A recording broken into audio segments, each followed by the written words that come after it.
watching stuff. I'm like, get the fuck out of here.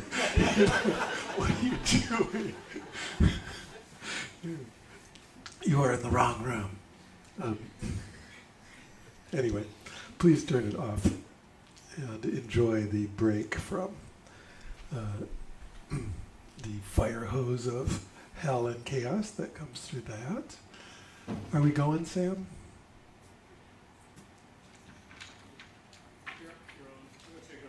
Okay, great. Thank you. Okay, so as usual, we will do an hour-long guided meditation, which you are invited to meditate along with, but you're not required to meditate along with. You know, you can just sit quietly and do whatever you want to do, as long as it's motionless and silent. Do whatever meditation you want. The meditations tend to be, the ones I lead tend to be kind of staged. So it may be the case that somewhere in the middle of it, you're like, I can't understand what he's talking about. And that's okay, then just stay there. Or, you know, back up to whatever the last thing was, where you can follow the instructions and just keep going from there. Okay? And then after the meditation, so that'll be an hour. And as I'm always warning people, I think everyone's been here before, almost. But if you're not used to sitting on the floor for an hour, it can be quite challenging. So I would recommend, if you don't do it a lot, go sit in a chair instead, because I meditate with my eyes open. And one of the things I watch is the, what's the word? Herculean levels of discomfort people go through on the floor. And they're like, and the whole meditation is just how much discomfort they're in. And so don't do that to yourself unnecessarily. So after the meditation, I'll talk a bit, and then we'll do Q&A, or we'll hand around a microphone. Faiza will bring a microphone to you if you wish to ask questions, or report on your experience, or have some kind of vast critique of what I'm doing and saying, or whatever. We're up for anything. And then at the very, very end, we'll have a little silent sit, a little kicker at the end. And welcome to all the online folks on the retreat. How many people here are in the retreat? A couple, few. How was that today? Yeah, okay. It's my feedback request. Okay.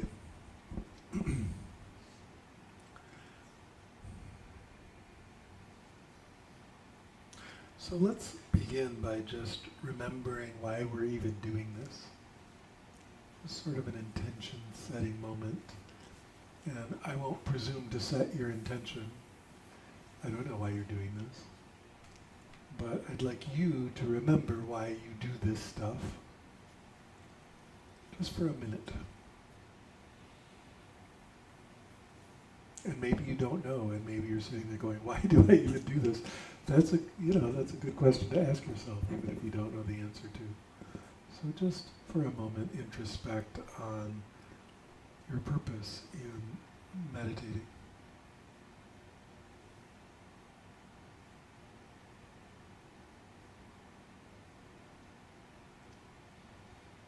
Okay.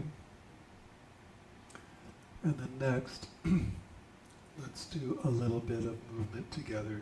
We're not going to do the rolling on the floor this week. We'll do these simple stretches that we more typically do.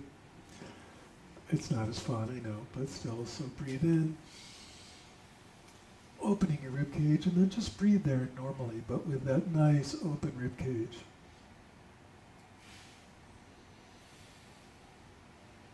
Feeling the spaciousness in the chest, the spaciousness in breathing, and that brings about some spaciousness in our experience. And then become a little teapot, short and stout. Go over this way, pour out, and open those side ribs and breathe. And get some space in there.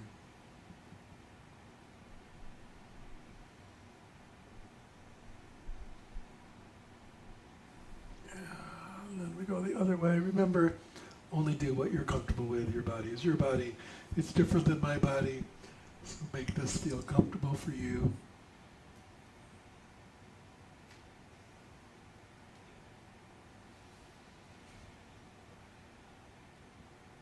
Hopefully yours isn't 10,000 years old and hurt all the time. Oh, let me come up, creak. And arms up and then go down in front.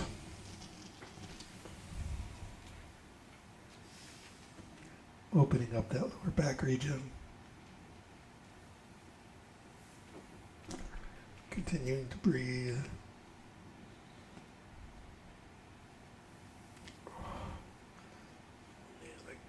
Need to do that for about 20 minutes, but we'll keep it short.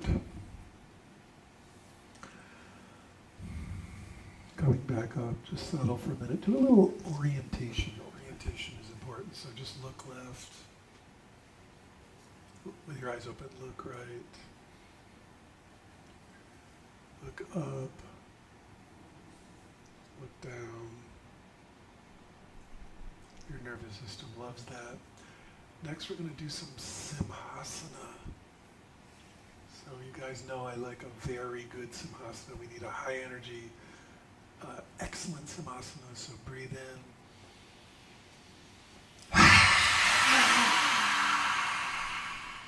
Tongue all the way out, eyes bugging. Okay, let's do it again. There weren't enough tongues. Breathe in.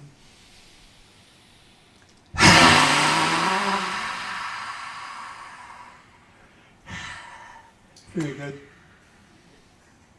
And then let's do a twist.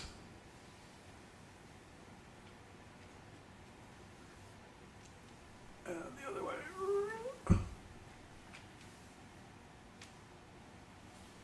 And then it wouldn't be one of my pre-game workouts without a little bit of just random freaking out. So just whatever your body wants to do. Freak out, shake, poop your pants, whatever you need.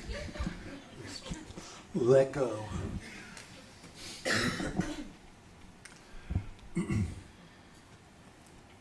Okay.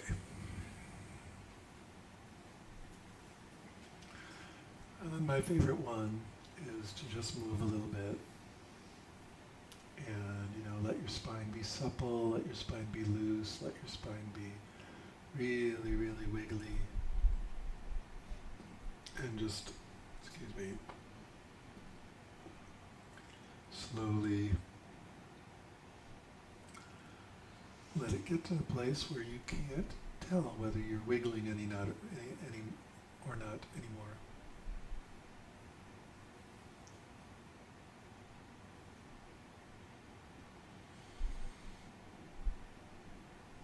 So that instead of becoming stiff and tight in our meditation posture, we're finding a loose, open, relaxed place. The feeling is openness and suppleness and ease, not some kind of tight, military, rigid uprightness.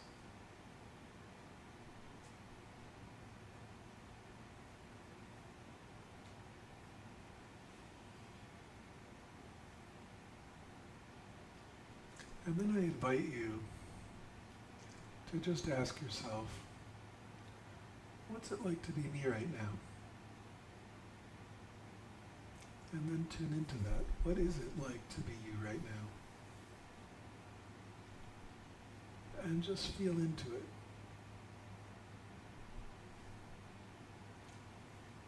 Feel your body. All through your body. Some of it might feel great, some of it might hurt, some of it might be neutral. And whatever it is, just accept it being the way it is.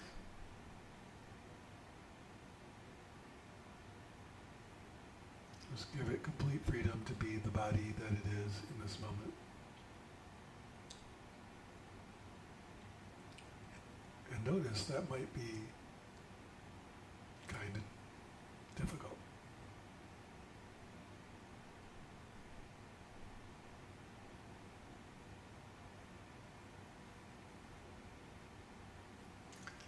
Good. And then tune into your emotional body, your emotions. They might be big, they might be small. There may be negative ones, positive ones, in between ones, all at once, who knows? It's possible to have lots of emotions at once. And this is something that we typically resist a lot. So let's just do the opposite of resistance here and just let whatever emotions are happening, just have all the room in the world to just be there. Doesn't mean we're amping them up or trying to make them more intense or something at all. We're just letting them exist. They get to be there. And for at least for the duration of the meditation, just let them be there.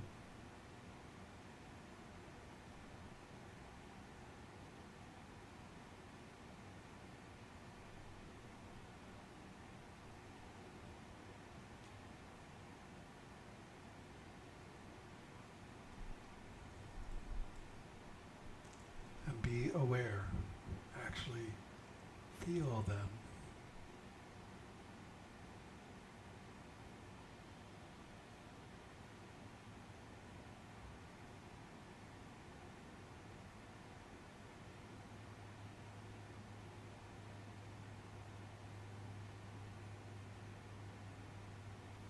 Good. Now tune into your thinking mind. And just beat that thing till it stops. No. That's not the instruction. The instruction is just let it be whatever it is right now. Let it be however it is. Don't try to change it. Don't try to control it. Don't try to make it different. Don't judge it.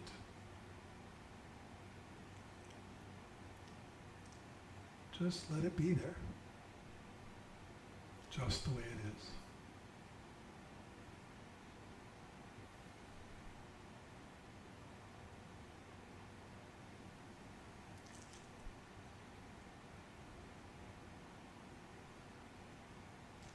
And in whatever other way, whether it's your history, or the things you've done, or your soul, or the condition of your aquarium, been meaning to clean that thing for years, or whatever, just let it all be the way it is, at least for the duration of the meditation. Just accept it is what it is.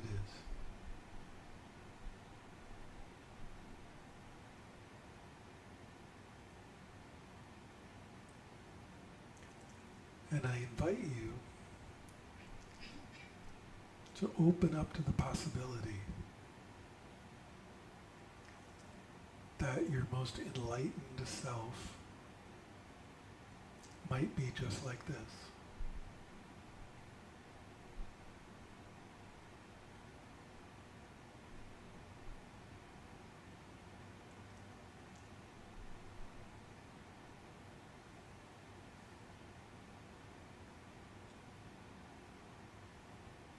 That whatever it is within us that is already awake and has been awake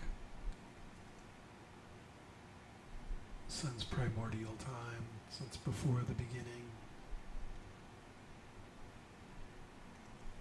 is already there, is already wide awake, is already shining, pure and bright and clear.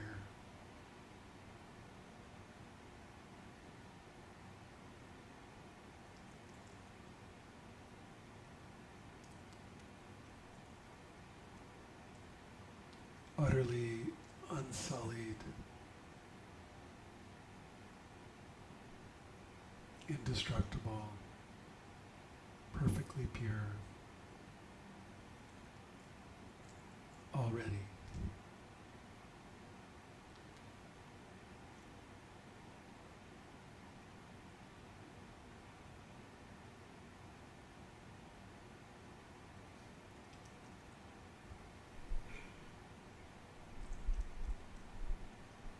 right now.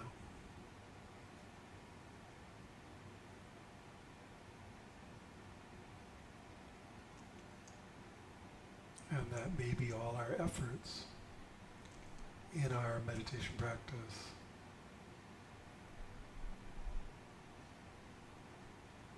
are not going to change our basic nature, our deep, wide awake, wide openness at all.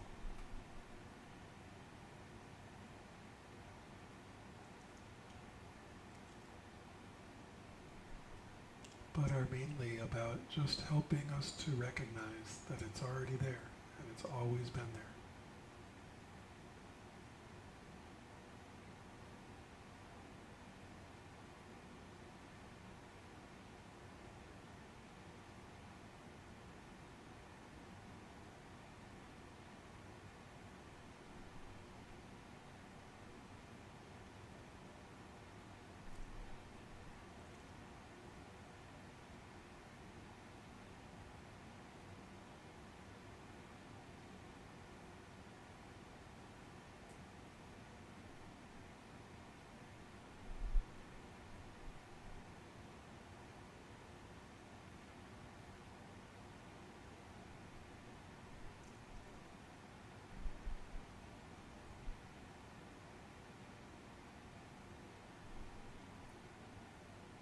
There's no other moment to be awake in. There's no other moment to recognize our own authenticness in. It's either this moment or nothing.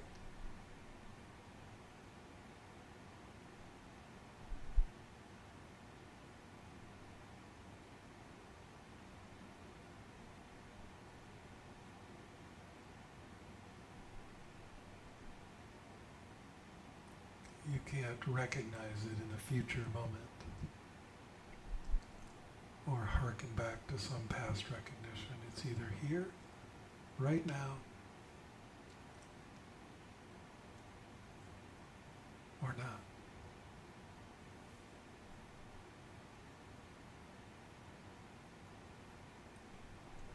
But our own nature as awake awareness, our own already shining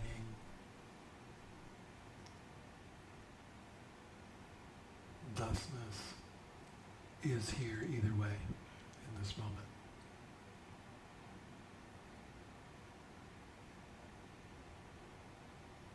So again, I invite you to let go of training for some future moment and just let this moment, just exactly the way the moment is and just exactly the way you are right now, be the moment.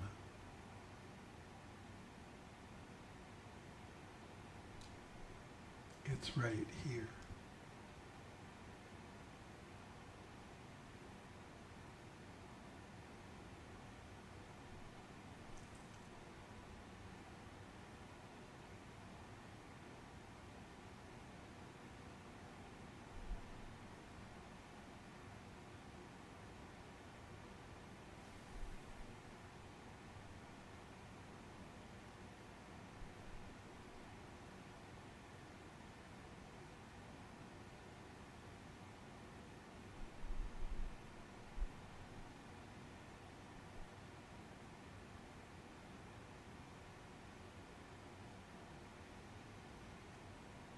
Okay, good.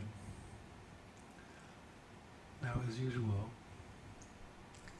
whatever the condition of our minds right now, let's just set that aside and just let it be the way it is. But for the moment, not engage with it. Just let it be.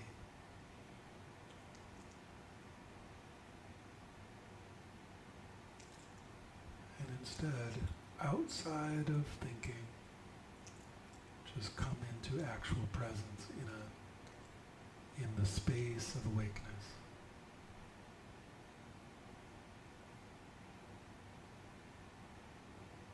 You're already awake. As long as we're not engaged with thinking, and we're coming into presence, we're coming into actual beingness.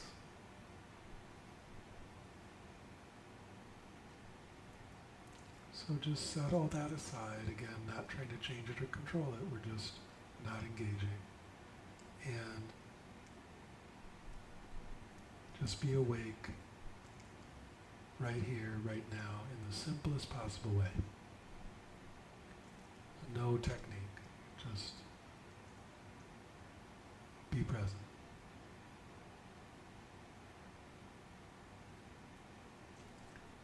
If that's really hard and you're struggling, then I invite you to notice your breath.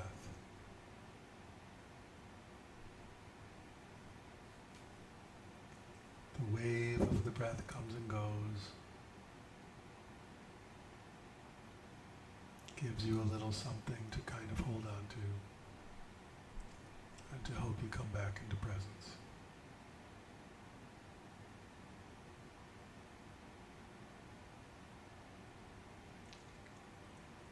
But use the least amount of concentration possible.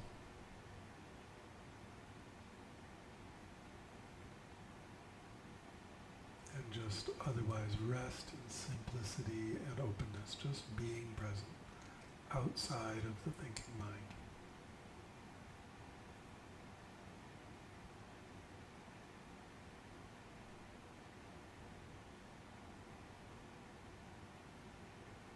So let's do that together for a little while here.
If you find yourself involved with thought, don't worry about it.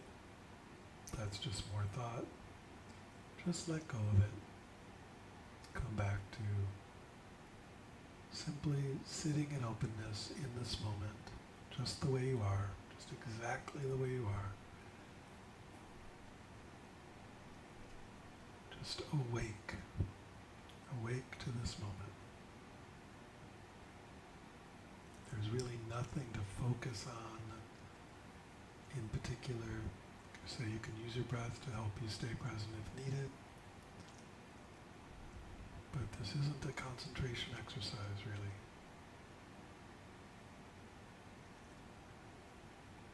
We're just finding stability in awakeness.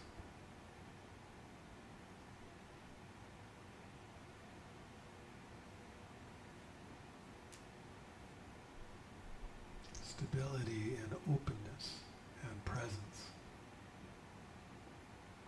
rather than attempting to find stability in attention or concentration.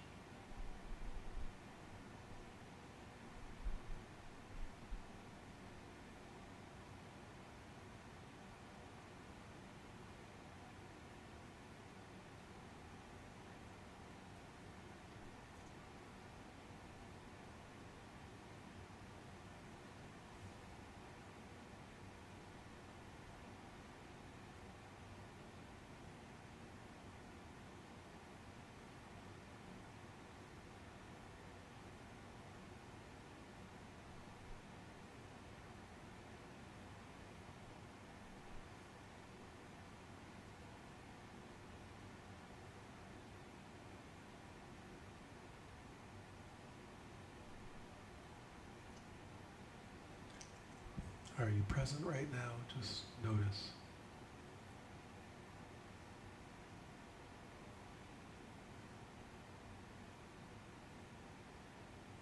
Are you trying real hard right now? Just notice, because this doesn't really require trying hard. It's more about just relaxing and being present. Your awareness is already aware, so that doesn't require any effort.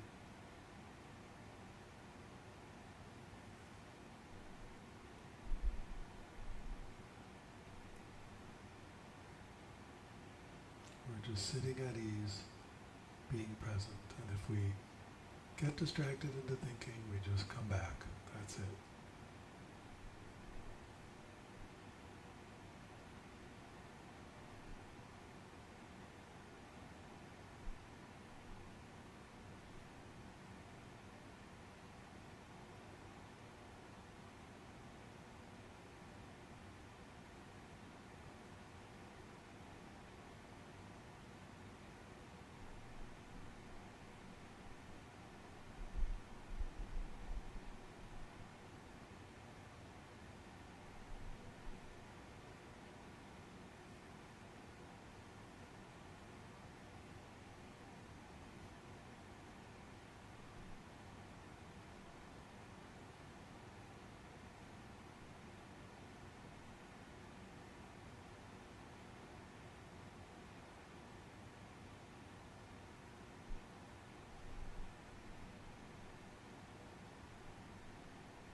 And you may find something along the lines of that you get involved with the distraction for a while and then come back and stay present for a while, and then lose yourself in some distraction for a while and then come back and be present again. This is very common. But see if you can just be a little more present. Just be awake a little more in the moment, so that the getting involved in the distraction doesn't sneak up on you.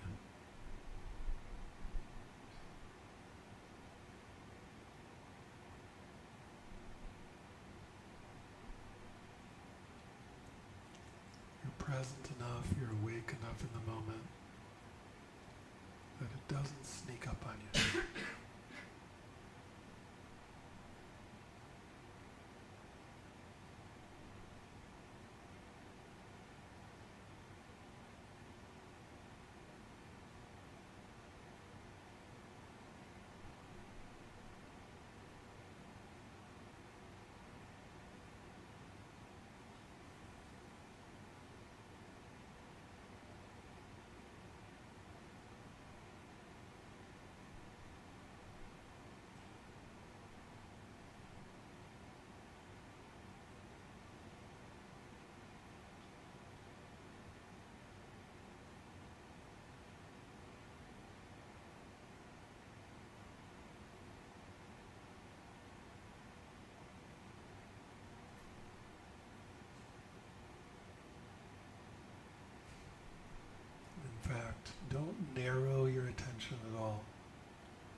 intentionally focus on anything.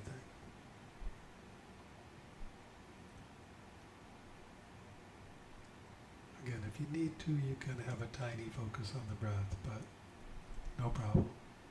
But if possible, just sit with no focus at all, just being present. But be present in such a way that you're continuously awake, continuously bright, continuously clear, continuous non-distraction.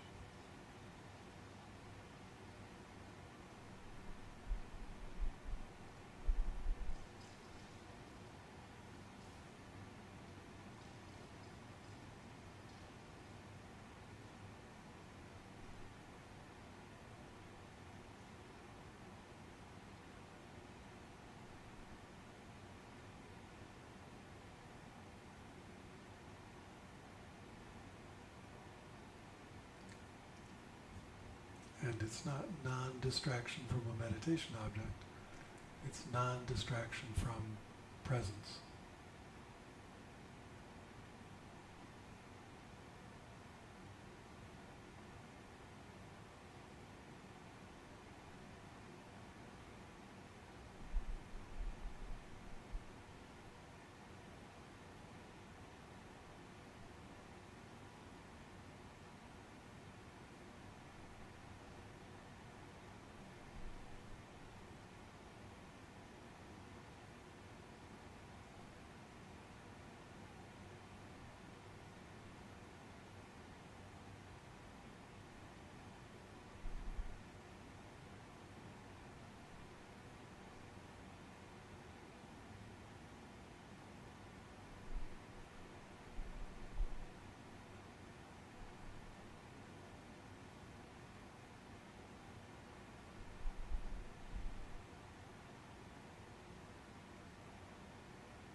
At first this might feel kind of effortful, but then you'll recognize that the effort isn't really making you more aware.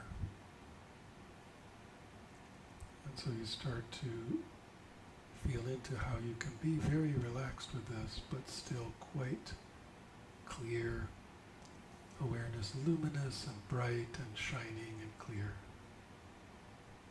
Just because it is that way. And as we remain undistracted, its sense of brightness grows.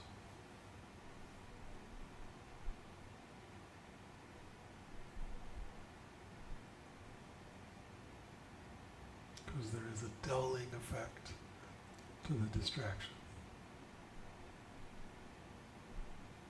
So stay with it, stay with the moment.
Don't berate yourself for getting lost in the distraction. Just simply become undistracted. Again, the berating yourself is just more distraction.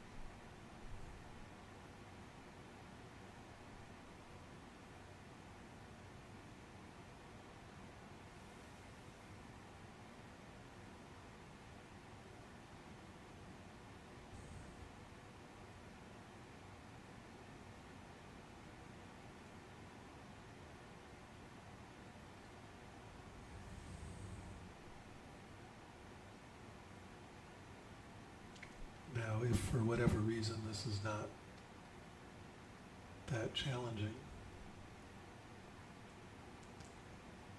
feel free to let all the thought activity kind of back in. Remember, it's always been there. We've been letting it do whatever, but just staying uninvolved.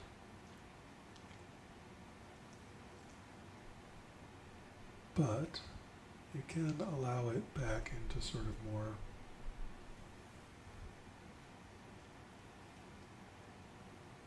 normal or more of your daily place where it's at, where it's a little more central. But still don't get involved. It's just part of presence that's coming and going.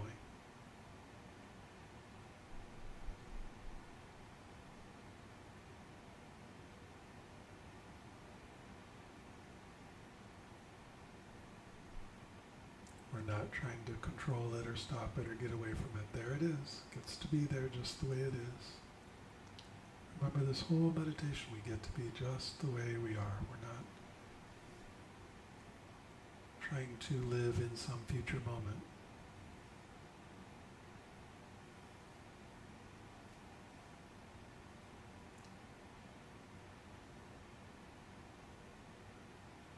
Or fix some past moment.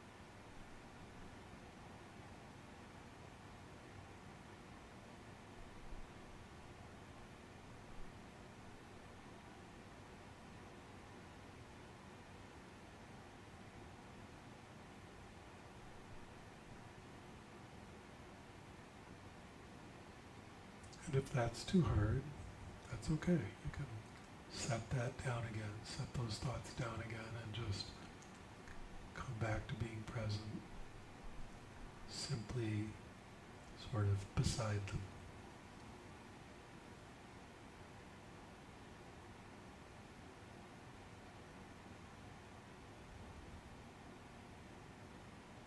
Something to notice here without thinking about it, without going into any kind of ideas about it.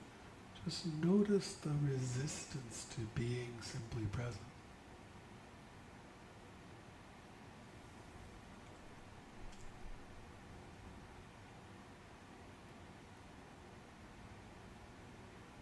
There can be a kind of habit of going off into distraction, but there's also a kind of resistance to being present that takes us off into distraction.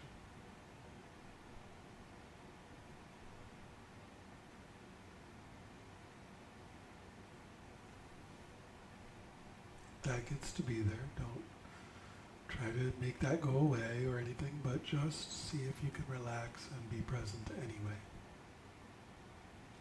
Allowing that resistance to be there and yet still coming into presence.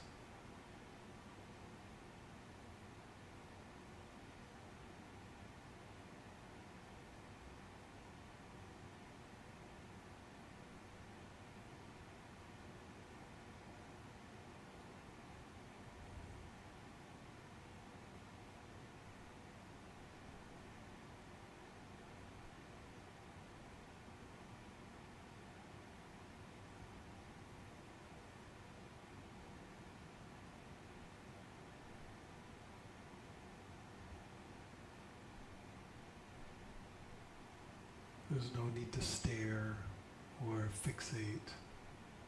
Just be relaxed and natural.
quite relaxed, quite easy. It does not have to be a struggle.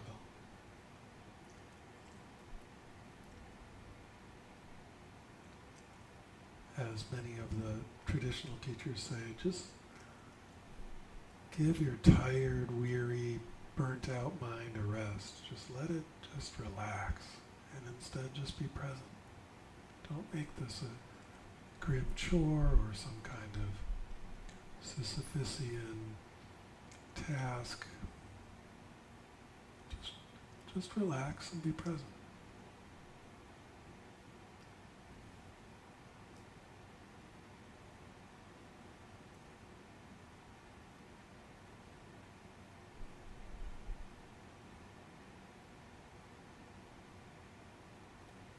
As we do this, the natural wakefulness of our being starts to shine through more brightly.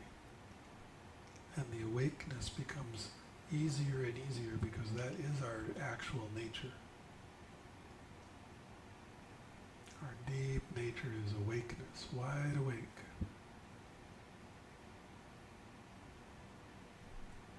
We don't have to work at that. It's already there. It just shines through clearer and brighter and clearer and brighter.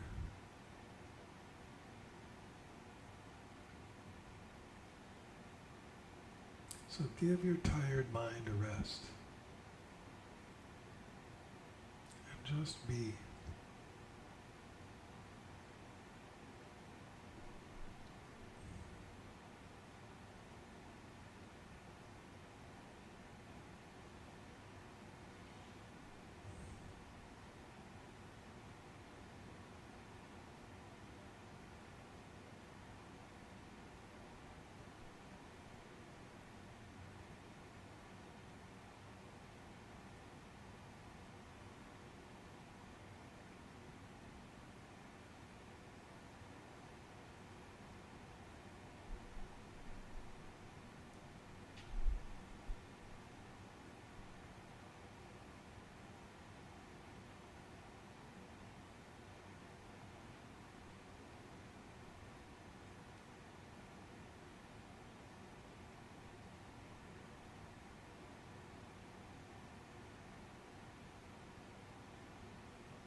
And remember, this is awakeness. If you find yourself getting real drowsy because you're used to using thinking to stay awake. And so presence kind of reminds you of being asleep. Sit up straight, open your eyes, and just come back to natural wakefulness.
whatever way you are now, right now, just let yourself be that way. Just be awake.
Are you present right now? Just come back.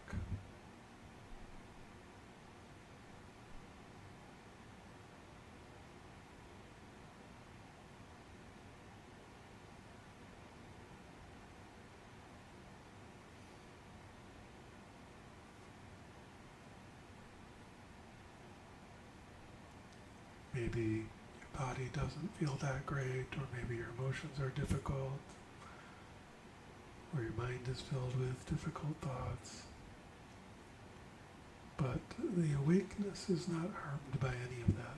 The awakeness is awake to that. It accepts it all. Rest as awakeness, and the difficulty is okay.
Are you awake right now? Are you present? Or are you lost in thought? Stay present.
Very good. Now, let's express some of this kindness in the form of a chant. This is tremendous kindness to ourselves, to allow ourselves to be exactly the way we are. Not trying to change our self in some future moment, not trying to become this or that, but simply to remain present with ourselves exactly the way we are. And so this is a very compassionate act. And so let's together chant the mantra of great compassion, Om Mani Padme Hum. Those of you who've done this together with me a lot can chant a little louder, and if you haven't done it that much, just, try anyway, listen to what others are doing, you'll get it. Om Mani Padme Hum. We'll do it in chant style, which is a little kind of rhythmic and atonal. And just, it's not about a melody, it's not that part of the practice. The part is the energy of it. Has energy.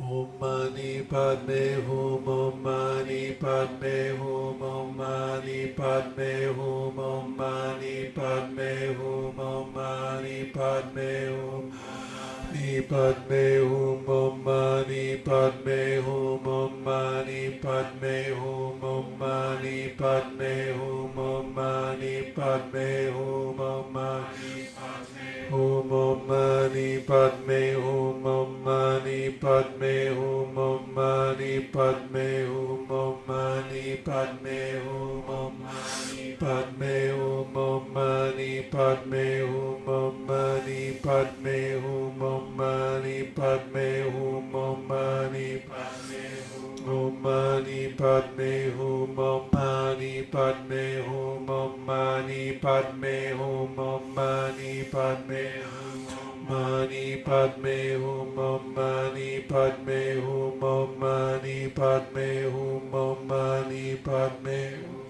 Mani Padme Hum, Om Mani Padme Hum, Om Mani Padme Hum, Om Mani Padme Hum, Om Mani Padme Hum, Padme Hum, Om Mani Padme Hum, Om Mani Padme Hum, Om Mani Padme Hum, Om Mani Padme Hum, Mani Padme Hum, Om Mani Padme Hum, Om Mani Padme Hum, Om Mani Padme Hum, Padme Hum, Om Mani Padme Hum, Om Mani Padme Hum, Om Mani Padme Hum, Om Mani Padme Hum, Om Mani Padme Hum, Om Mani Padme Hum, Om Mani Padme Hum, Om Mani Padme Hum.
Notice the energy wakes you up a little more, lets you notice presence a little more easily.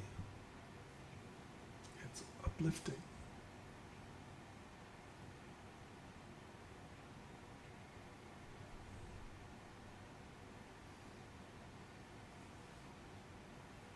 So let's end that there.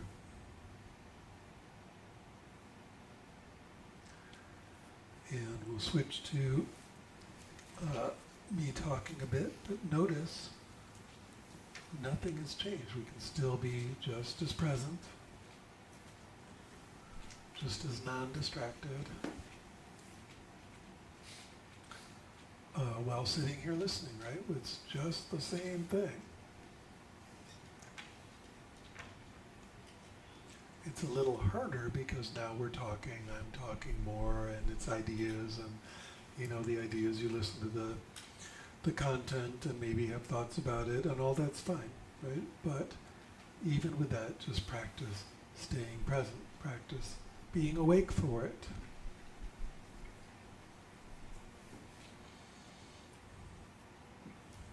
In Buddhist theory, it's kind of interesting. There's sort of three problems, right? All problems can be boiled down to three problems, and one is being too into stuff, right? Attraction, avariciousness. I just want more. I want more. That kind of addictive thing. So, attraction, and its opposite, aversion. I don't want it. Stop it. I need it to go away. I hate this. I hate it. I hate it. Right? So you've got the give me more and get the fuck out. Right? So attraction and aversion. But the third one is usually called ignorance or indifference, sometimes unconsciousness. But we could just call it distraction. And what's interesting is, even though these are kind of the three problems, they're not equal in terms of their ontology, right? They're not equally deep, because really the attraction and the aversion come from the ignorance. So there's really only one problem,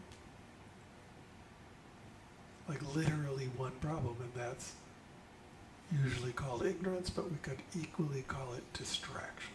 Just non-recognition, not being awake for our own, for the recognition of our own awake awareness, right? Just not being present, lost. So the one problem is being lost, right? And it's interesting if you get into the original language for it, right? In Sanskrit, it's called vikshepa. Sorry, vikshepa. It's hard to say. Vikshepa. Vikshepa. And the verb ksha or kshapati means to throw. It's just the regular verb to throw. And so if you add the V to it, and changes the vowel a little bit, vikshepa, it means to be thrown around or to throw around. Usually translated as scattering. Right? In English we translated that as scattering, but it means to throw around. And so that's what our mind is doing. It's going over here, it's going over there, it's going over, to the third place, the fourth place, the fifth place. It's moving all around. And really, there's no problem with that, right? That's not an issue, really. That's what minds do, so what?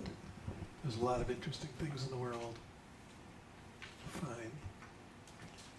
A lot of work to do, a lot of problems to be solved. Great. That's what minds are for, and having a good mind is a wonderful blessing, right? It's great. But that's not how we tend to use that. We tend to use it to check out. That's vikshepa, right? That we're checked out into it. So we can use it as a kind of fantasy theater, virtual world to check out into, which even that is kind of cool. Even that is a wonderful capacity to have. It's how we plan, right? It's how we make beautiful things happen. You can get into the imaginal and start working with it. And this is all, an unmitigated good, really. It's a wonderful thing. Um, but we don't want to use it in a checked out manner. We don't want to use it to somehow distract from just being alive, to distract from what's here right now, to distract from our own wide open, wide awakeness, our own Buddha nature, our own spontaneity and playful capacity. Were you out there all the time, Eric?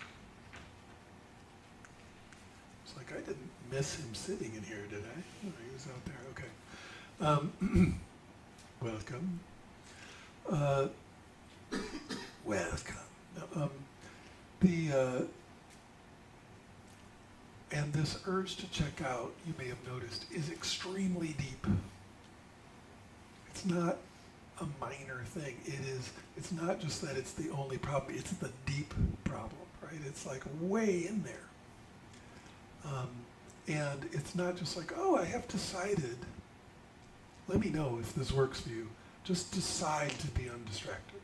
I'm going to be undistracted. And then see how that goes. Right? Because I mean, it is true that 1 out of, let's say, 1 billion people that can really do that. 1 out of 1 billion people will go, I'm just not going to be distracted anymore. Whoop!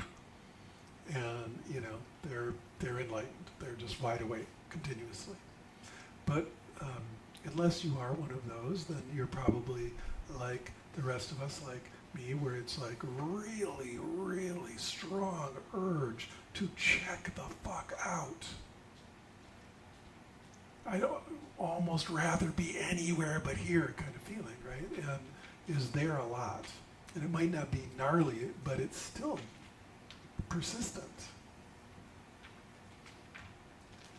And in fact, we're taught to do that. It's just so, like, especially as children, it's just so much, what are you going to do? You're trapped in your home, you know, so let's check out someplace a lot nicer. So there's no blame, right? It's not like you're a bad person for having this urge to distraction. It's just the way it is, right? We learn to do it. It's totally fine. Now can you unlearn it? That's all. Can you unlearn it? And the fact is you can. It's just, you know, like bringing any other habit to extinction. You have to work at it a little bit. What's interesting, though, is you do have to work at it, and it's hard, but it's not as hard as you think it would be. Because your very nature is awake. Your very nature is present awakeness. And so you've got a leg up because you're kind of trying to return to what you actually are rather than make up something new or, you know, LARP your way into something you've never been or, you know, some kind of total fantasy like that. You're just trying to return to what you actually are. And if you notice this, the quality of distraction is that it must be continuously refreshed. Like you'll zing off, you'll vikshepa, right? You just throw off into some fantasy, and then, but you'll come back. And so you have to have a new one, and then you'll find yourself back, and you have to have a new one, and they have to be more interesting because you gotta refresh the distraction. Because actually you just keep accidentally coming back to presence, right? So it's happening without you doing anything. The work is that you have to keep trying to be distracted, and there's a strong urge to do that. But again, you have a sort of force of nature on your side, which is that your deep being is awake and undistracted and present. And so if you merely don't try quite so hard to be super distracted, you'll start to come back. And the trouble is just like if you've been, you know, lost in stoned on a video game for the last 3 years, and then finally you kind of come out of it because you finished level 47 and the boss is, there's nothing else to do. You kind of wake up and you realize your house is pretty dirty and your relationship is destroyed and your pet hates you and you need to, like, all the plants are dead. And you probably, need to wash or something. When we first come back from a lot of distraction, there may be a little bit of unfinished business. Tiny amount, some small amount. And so that can feel sort of unpleasant, right? Maybe a lot unpleasant, and that's why, again, the urge to distract is so potent, because who wants to go through, who wants to clean out the basement closet, really? Or all that moldy stuff in the back of the fridge. You just don't really want to deal with it. And if you're checked out into, I'm an elf in Skyrim and I'm fucking level 48 and I'm doing pretty great here, and it's like, that's super fun, and it's like, I don't really want to clean up the dog barf or whatever. But of course there are tremendous advantages to cleaning up the dog barf and just actually being able to inhabit your life again and not needing to be quite so distracted continuously. So, but it is weird because in my experience, the more you come back, the more you just come back to your natural awakeness, which is natural and is awake, it does feel pretty great. Because it's the weird thing about distraction is it's like trying to live as a hungry ghost, right? It's like trying to live like one of the pirates of the Caribbean, right? Where you've got the beautiful wine and the giant sumptuous meal, and you drink it and it pours through your bones, and you try to eat it, and you can't enjoy any of it, right? Because it's distraction. It's just kind of a dodge.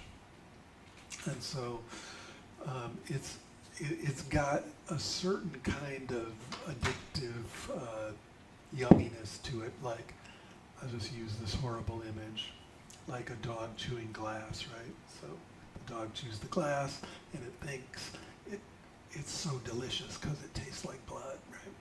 And it's like there's a sort of quality to the yumminess of distraction like that. It's a little bit dark. Whereas in presence, that's the real deal, right? You're really here.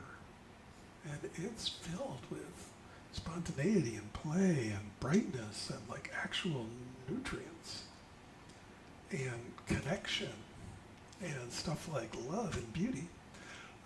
But the price is you got to clean up the dog barf. So there, even though it does have all that shininess, at first it can be a little bit stinky. Like, man, there's some stuff here to work on. So there's a little bit of a activation energy, right? So sometimes to get the chemical reaction going, you got to get over the hump, right? And so you may find that as you first start dropping in more, being present more, that at first it's sort of like, oh my God, this hurts, this is really, it brings up all the stuff, and I forgot that happened when I was a kid, and oh my God, my relationship is so fucked, and stuff like that, because now you're not distracted. But that will start to naturally work its way through, right? Because being awake to it is the key anyway. And so little by little, we come back. And guess what? You can't help it. Like I said, it is your nature. It's where you're going to end up no matter what. I guarantee if you have any time to die, rather than just sudden, you're going to spend a bunch of time being real present, whether you want to be or not. Because that's what you just can't, won't have the energy to be distracted anymore. You just come back to what's really going on. And do you really want to deal with all the problems then? That'll be tough. So, in other words, you got to do it. Sooner or later, this is just the way it is. Some things are just the way it is. Just like the way it is you're going to get old. The way it is you're going to die. And one of the things is you're going to come back to your true nature.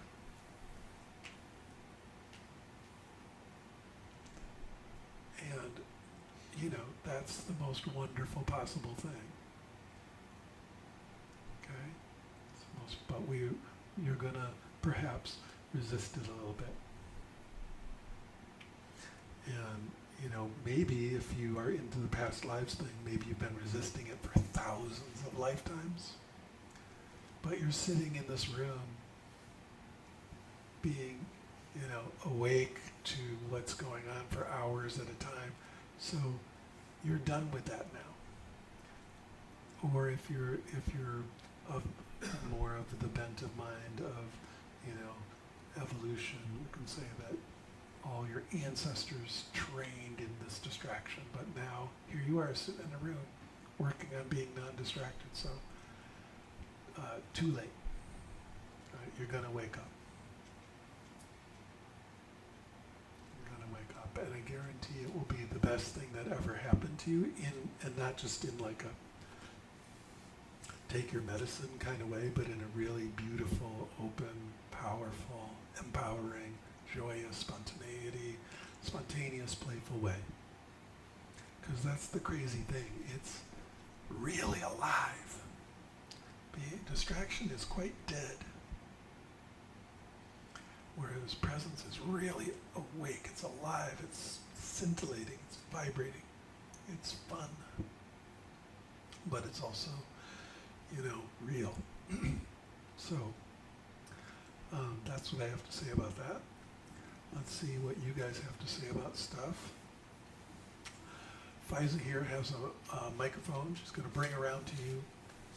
As usual, please remember that it's going out live to the internet, and also that I request that you remain mindful of your fucking speech. Okay? So raise your hand if you have stuff you want to say.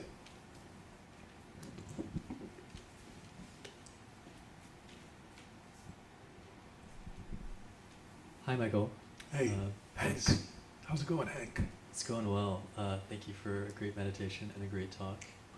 On the subject of cleaning up to do when you stop distracting yourself, a quote I heard about this was like, you have to enlighten the last 7 generations. Like once you deal with your own stuff, you have to go to other people's. This is one of the traditional understandings. We're karmically bound with our whole family. Mm-hmm. And you're not just, we especially in the West, are, such individualists. We resist the hell out of this.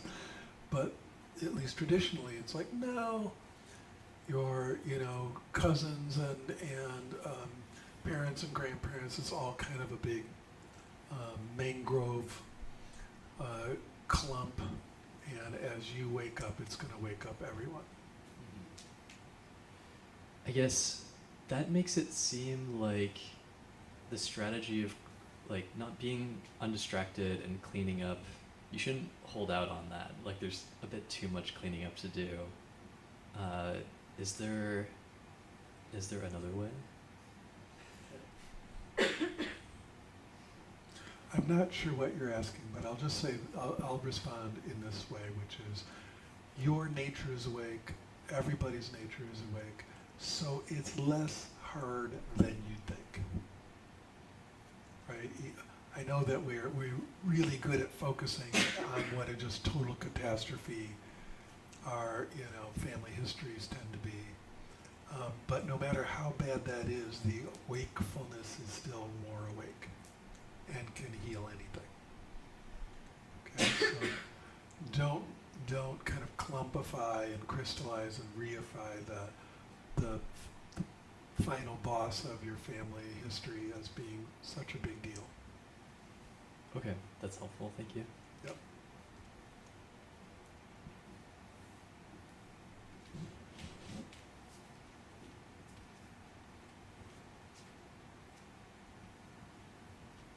I just want to add, we tend to, sorry, just a minute. We tend to there can be a thing of really super reifying our trauma and making it into our identity, and it's actually then becomes an identity that we defend and stuff, and that starts to get a little thick. Right now my disease is what I'm invested in, you know? And it's like, I understand that, but it's a little thick. And you can never get over it if you're invested in it. You can never really heal it if that's your identity, to be sick. So, you know, the thing to remember is all trauma is healable. It actually is supposed to heal. It's natural to actually heal. It is not the case that you're ever so wounded that you'll never get over it. Okay, so while still deeply respecting, you know, this is the thing you got to say is like, I so respect how hurt you are. But even with all that, I much more deeply respect how fucking awake you can be. Okay? So. Hi. Hi. Hi, Michael. I was thinking sometimes distraction is caused by curiosity. And Can you be awake and curious at the same time? I think so. Yeah. You heard me say a bunch of times spontaneous and playful, and maybe I threw in curious, maybe not. But it's really one of the properties of wakefulness is it's intensely curious. And so, is that true that you can also be awake and be distracted or choose to be distracted? It's not distraction then, right? Simply being interested in a topic is not distraction. It's whether you're staying awake while you're interested in it or not. I see. Right? What happens is the typical thing is, let's say we're being nice and present, and then something distracts us, and then we follow this distraction into actual delusion. Now we're just lost. And the presence and awakeness is gone, at least seemingly gone. Of course, it's always there, but we've lost contact with it. And so, but let's say, you know, the question is, you know, the way I always ask this is, could the Buddha read a book? Or would that be too distracted? Of course the Buddha can read a book. You're just awake while you're doing it. You don't allow yourself to just totally check out. You're present in the curiosity, you're present in the activity. It's a different, you gotta use your mind a little bit differently to do it. Because we're so used to kind of getting into it in a way that is fully checked out. And so there's a remaining with it that is the important part. But of course, this is what I'm saying, that the ability to think, the ability to dream, the ability to plan and be creative and all that is actually part of it. That's coming out of awakeness. That's the, you know, awakeness isn't still, it has tremendous energy, and the energy is creative. And so all of that is still happening. You're just awake for it. Instead of kind of, you know, going down the rabbit hole and just letting yourself fall asleep. And when you're going down the rabbit hole, sometimes in my head it's like, oh, I'm aware of what's happening that's annoying. Can I come back? And sometimes I just sit for longer. That helps. Time helps. But sometimes it may take, I don't know, an hour, 2 hours for me to actually be more present. So is there any like suggestions, guidance on if I'm aware of that? Can you be present right now? Yeah, I can be present right now. Are you present right now? I think I am present. Did that take you an hour? No. But that's how you do it. Okay? And if that's not working, it's because of that urge to be lost. There's an actual urge to get lost, right? And so at least try, you're saying it, Be aware that you're doing it on purpose now. Right? You know what I mean? I'm being lost on purpose right now. And if you're aware of that, you're actually not as lost. Okay? It's the other thing you could do is recognize the urge. I want to check out. Oh my God, I can't take the news. I just want to check out. And then just be awake to that urge and ask yourself what you're going to get out of it. What's the payoff? What's the, why do I want that? And then once that's clear, then just, okay, check out. But when you reemerge, see if you got that. See if it really did do what you thought it was going to do. Okay? Does that make sense? You're just going to ask something else. Go for it. Yeah, I had a specific thing in my head as I think I'm like pretty sensitive to noise, but I did notice the difference of after say 7 days of practice and just going to a yoga retreat, the noise doesn't bother me as much as if I'm sitting here listening to some small noise. I'm like, whoa, what's that? And then also sometimes I could get a little bit irritated inside and be like, oh, I don't want that, like stop, and then that just aversion, and just like keeps in my head like, no, I need to be present, I want to be present, okay, sit, and then it just goes on, and that's kind of a distraction I don't want, and I also cannot really truly put it aside, but I do want a way to intervene it. There's only one way to do that, and that is stop resisting it. Yeah, and then just like I time. mean, you literally have to just say, okay, that sound is going to be here. Resisting it is futile, right? I'm just going to let it flow through me. I remember once I was sitting at an apartment that I had a condo actually in LA. I was in Los Feliz in LA, and I decided to do a 2-week meditation retreat just in my bedroom. And so I had it all set up, and it's like day 1, and I sit down and I'm gonna meditate. And that same day, like on the apartment building next door, the workmen pull up, and they get out all their truck and all their tools. And right under my open window, they put the porta potty, you know. And right next to that was the radial arm saw. Okay, so the very first thing, besides the, scintillating aroma of porta potty, whatever it is, perfume, there's the radial arm saw, and you know what those sound like? It's like, and then swing, swing.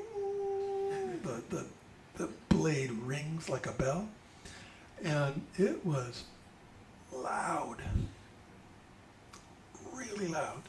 And so I shut the window, and I'm meditating, and it is still incredibly loud. And so they're going to be there for weeks. I'm going to be there for weeks. What do you do? What do you do? In that case, I just meditated on the sound of a radial arm saw. Like literally, I made it my meditation object. Not going to resist it. I'm going to listen to it as deeply and with as much openness and clarity as I possibly can. So, over and over again, you just keep listening to it and not resisting it, and it becomes the meditation. So I had a great retreat. But that's the only way to do it. If you just sit there, God, fucking, it's not going to work. You're done. And that's life. It's everything. It doesn't have to be a radio alarm, so it can be just, your partner clipping their toenails again, whatever, just something that you can't stand. And I like that you said that after your yoga retreat, you were more open. Because what so often happens is after our retreats, we're tighter and more like, I have to have everything be quiet, and I have to have everything be still. And if there's the wrong molecule of the wrong scent, I'll freak out and have hives or whatever. It's like, that's not what meditation's supposed to do. Right? It's supposed to allow us to have more equanimity with things so that we can, in one way of thinking about it, accept more stuff, accept more difficulty. And so your practice is working if you are getting less triggered by everything. Now sometimes we can get more sensitive in one way, like sounds are louder, things are more intense, and that's normal. But if that's happening, and it probably will happen, you want your equanimity to grow even bigger. Right? So that your life isn't getting smaller and smaller, but actually is getting more and more open, more and more able to, more capacity to handle stuff.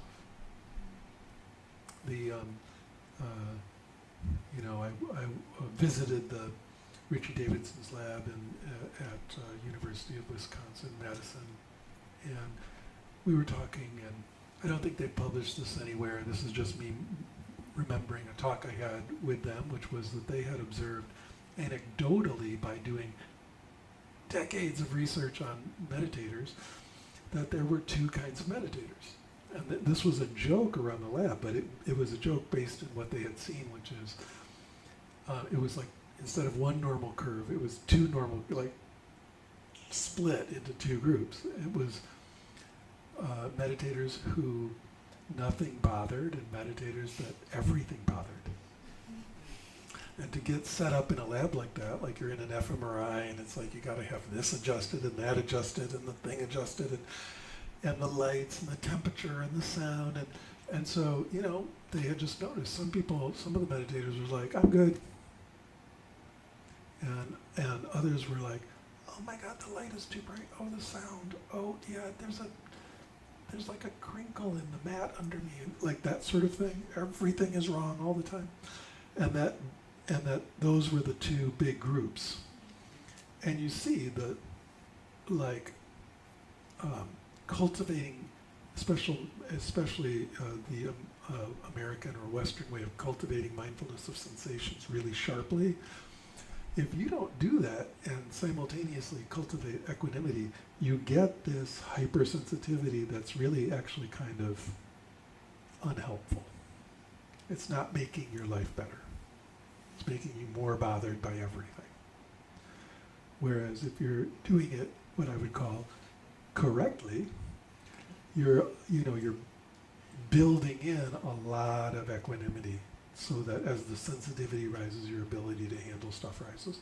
And I think in the traditional contexts, that was cultivated just because it was fucking hard. You're in a very traditional 1,000-year ago, situation. You're meditating and there's bugs and it's hot and it's just hard. And so you're used to just kind of dealing with all that.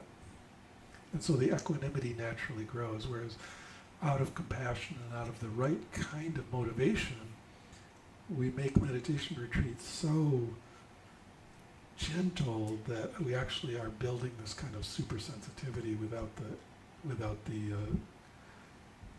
requisite equanimity. So it's something to really notice. And how do we get that equanimity?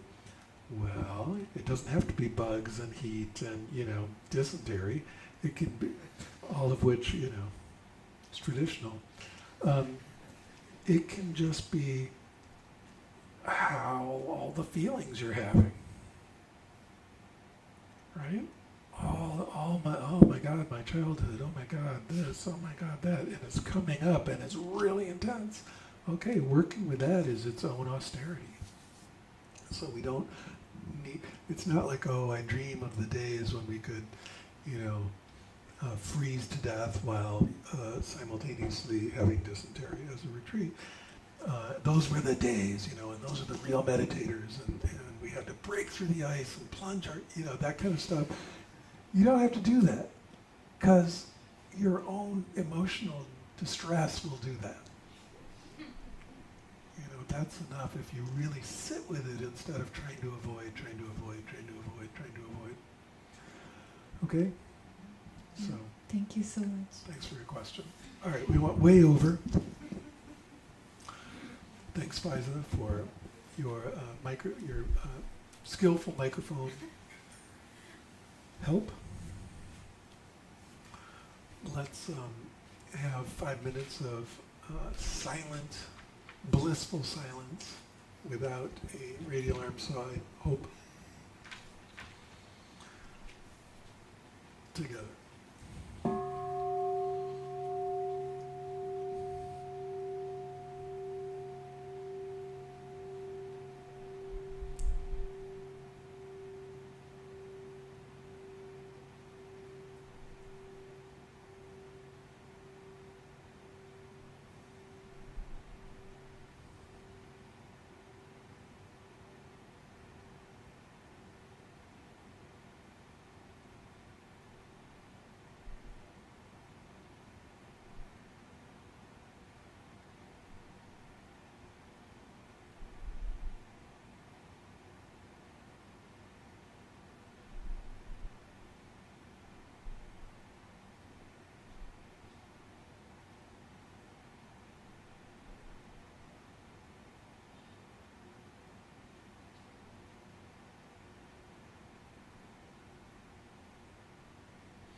thanks for coming out tonight. Kind of the first chilly night, right? It's chilly out there. What was I going to say? So several things coming up. Death Sangha, the big event of the year, is on Halloween, so that's Friday, October 31st. In this room, we will have a gigantic death meditation, both traditional and very non-traditional, but it's like a 2.5 hour thing, and you're required to come dressed as something dead. It is a Halloween event after all, so oftentimes we have people actually doing corpse makeup in one of the rooms over there if you don't want to do it yourself, but you can just wear a mask. But this is powerful, this is intense, this is both traditional Buddhist meditation but reinterpreted in various ways. So come and be dead with me on Halloween. And then right now we're in a retreat, so that's too late, but the next retreat coming up is at Mount Madonna in December 12th through the 19th. So if you want to spend 8 whole days being present with this group and others on a mountain in the Santa Cruz area, gorgeous, incredibly powerful, beautiful. Just sign up for that on my website, deconstructingyourself.org. We still have some spots left. It'd be great to see you there. Other than that, please participate in helping to put the mats away, and then feel welcome and invited to hang out in the lobby, having some tea and talking to like-minded weirdos. Okay, so thank you.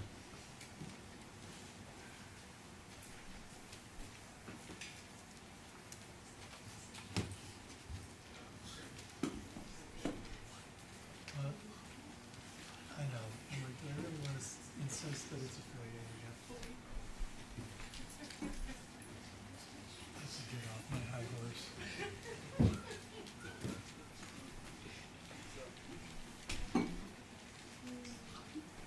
This sound